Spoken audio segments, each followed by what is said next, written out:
sa abang ninyo, mga iskriba at mga Pariseo. Bahagi ho, hindi ho sapagkat nambubuli si Jesus sa mga Pariseo at mga iskriba. Sabi nga ho natin ay isang paalala, medicinal, nagpapagaling. Dahil ayaw niya na kahit na ito ang mga itinuturing na mga kalaban ni Jesus, ay nais niyang sila ay tumaak sa landas. Kasi kung tawagin natin, ito yung mga tulad ng pinamanig natin, yung mga eskriba, ito yung mga lawyers of the church, tawagin natin yung mga canon lawyer. Bahagi yun na kung saan ay may mga alam, mga Pariseo. Ito yung mga tinuturing din mga pinuno ng simbahan, ng mga Hudyo. Sila yung may mga katungkulan. So sinabi ito na Jesus, hindi ho para may kalaban. Ito sinabi na Jesus para paalalahanan. Sapagkat isa ho nakakatakot. Sabi nga ho nito, yung inalintulan ni Jesus ay yung tinatawag nating mga puntod. Alam naman natin yung puntod ay sementado, may pintura.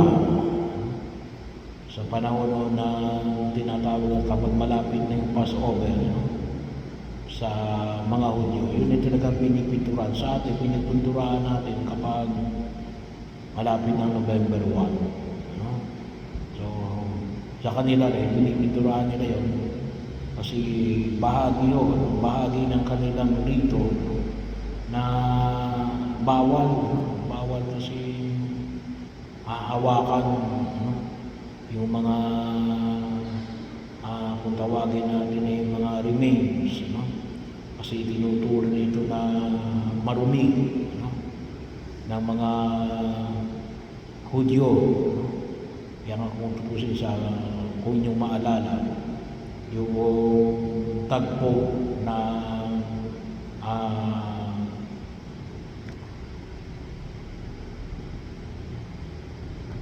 Samaritano at saka ng tinatawag natin yung lalaki na binugbog pagkatapos na pagnakawan, ay hindi tinulungan ng iskriba, kasi nga ay hindi ng Pariseo, sapagkat hindi siya makapag-perform ng kanyang tungkulin kung sakaling man ay wala ng buhay. So bahaging yun, na kung saan ay makita ko natin, yun ay paalam na huwag hahawakan, kasi bahagi ng kanilang rito. Pero ibig sabihin, ay yung hamon ay pinamamanig ni Jesus na baka mamaya katulad ng puntod natin, maganda sa labas, pero bulok sa loob. Yun yung paanyaya ng kumikapal na huwag natin tutularan. At mga pagkakataon, lalo-lalo na sa ating kultura.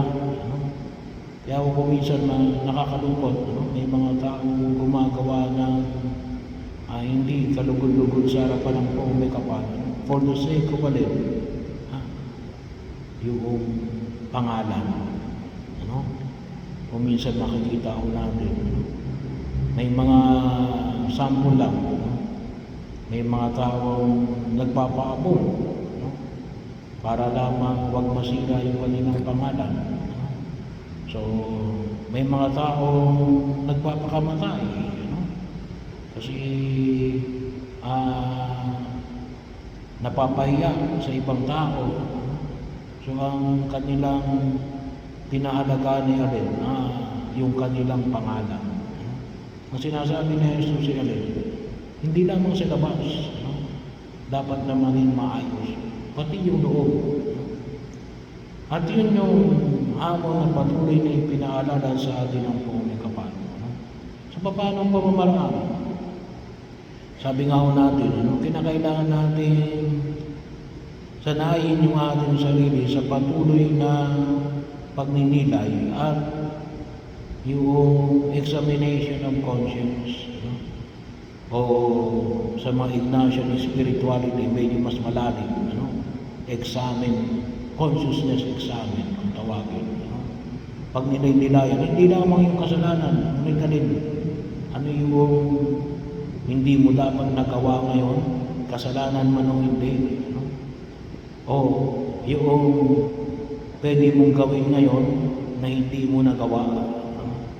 So bahagi yun na kung saan ay makita natin palagi tayong magnilay sa pagkakataon na ito, na maging aware na rin, baka mamaya mayroon ng contradiction kung ano yung nasa labas at kung ano yung nasa loob. Yung hamon na Jesus ay dapat kasing dinis yung labas, yung nasa loob. Hindi lamang yung nasa labas, pati yung ating puso. Kinakailangan maging malinis sa harapan ng Poong May Kapal. Pangalawa, bahagi rin na kung saan ay makita ko natin na kung mayroon tayong nagawang masama, sanayin din natin yung ating sarili natin na humingi ng tawad. At ang tawag na natin dito ay gumawa tayo ng pamamaraan na matuwid yung ginawa natin masama. So bahagi yun na kung saan ay higit nating makita yung ating katatayuan sa pakipag-ugnayan natin sa ating mga kapwa-tao, kahit na sa mga tao malapit sa ating buhay. At pangatlo ay yung act of mercy. Ano yung magagawa natin na masabi natin na tayo ay nagbibigay ng awa para doon sa iba. So, act of justice, kung mayroon tayong nagawang hindi mabuti, at acts of mercy. Na kung minsan ay kung tusin po natin ay nakakalimutan. Alam natin nung nakakahapon, yung pagninilay na kung saan ay itong dalawang ito ay binigyan din ng diin.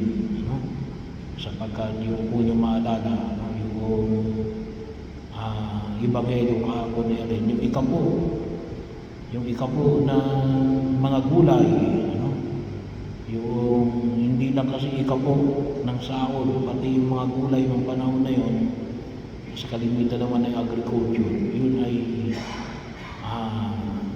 may ikapo din na ibinibigay. Pero bakit nagbibigay ng ikapo?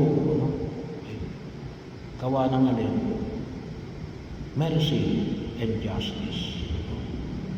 So, ito yung hamon na pinapamanig sa Poong May Kapal.